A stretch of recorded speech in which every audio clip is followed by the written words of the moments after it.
Assalamualaikum warahmatullahi wabarakatuh. Saya Sabri Hendika dari kelas 10 Broadcasting 1. Di podcast hari ini saya mau menyampaikan tentang sejarah broadcasting atau sejarah penyiaran. Sebelum masuk ke sejarahnya, apakah teman-teman sudah tahu apa arti dari penyiaran? Ya, penyiaran adalah pendistribusian muatan atau audio atau video kepada pemirsa yang tersebar melalui berbagai medium komunikasi massa, namun umumnya menggunakan spektrum elektromagnetik (gelombang radio) dalam suatu model satu untuk banyak. Kita masuk ke sejarah penyiaran.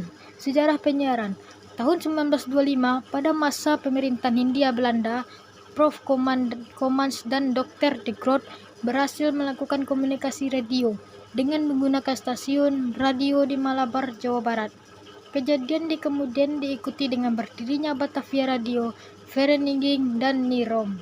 Tahun 1930, radio amatir di Indonesia telah membentuk organisasi yang menanamkan dirinya Nivera, atau bisa disebut dengan Neverland Indische Vereniging Radio Amateur, yang merupakan organisasi amatir radio pertama di Indonesia. Berdirinya organisasi ini disahkan oleh pemerintah Hindia Belanda.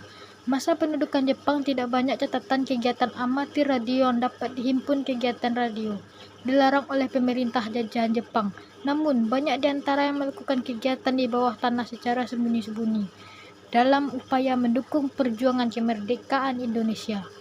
Tahun 1945, tercatat seorang amatir radio bernama Gunawan berhasil menyiarkan naskah proklamasi kemerdekaan Indonesia dengan menggunakan perangkat pemancar radio sederhana buatan sendiri.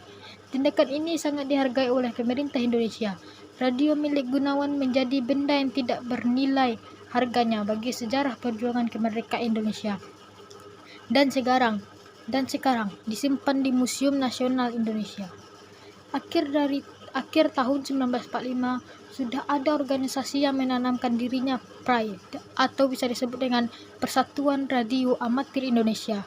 Dan pada periode tahun 1945, banyak para amatir radio muda yang membuat sendiri perangkat radio transceiver yang dipakai untuk berkomunikasi antar pulau Jawa dan Sumatera. Tempat pemerintah sementara RI berada antara tahun 1945 sampai dengan tahun 1950. Amatir radio juga banyak berperan sebagai radio laskar. Periode tahun 1950 hingga 1952, amatir Indonesia membentuk PARI, atau bisa disebut dengan Persatuan Amatir Indonesia. Namun pada 1952, pemerintahnya mulai represif menetapkan bahwa pemancar radio amatir tidak boleh mengudara kecuali pemancar radio milik pemerintah, dan bagi stasiun yang melanggar sanksi Superdif, kegiatan amatir radio terpaksa dibekukan pada kurun waktu di antara tahun 1952 sampai 1965.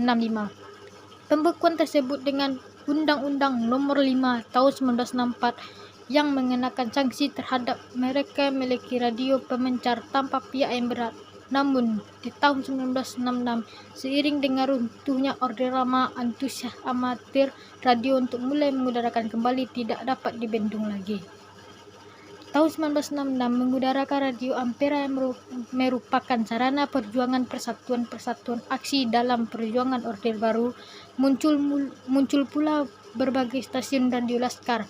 Amperanya stasiun radio lainnya yang merupakan kegiatan siaran stasiun radio tersebut menanamkan dirinya sebagai radio amatir pada periode tahun 1966 sampai 1967. Di berbagai daerah terbentuknya organisasi amatir radio. Pada 9 Juli 1965, berdirinya Organisasi Radio Amatir Republik Indonesia, ORARI. Sekian podcast dari saya, Sabri Hendika. Wassalamualaikum warahmatullahi wabarakatuh.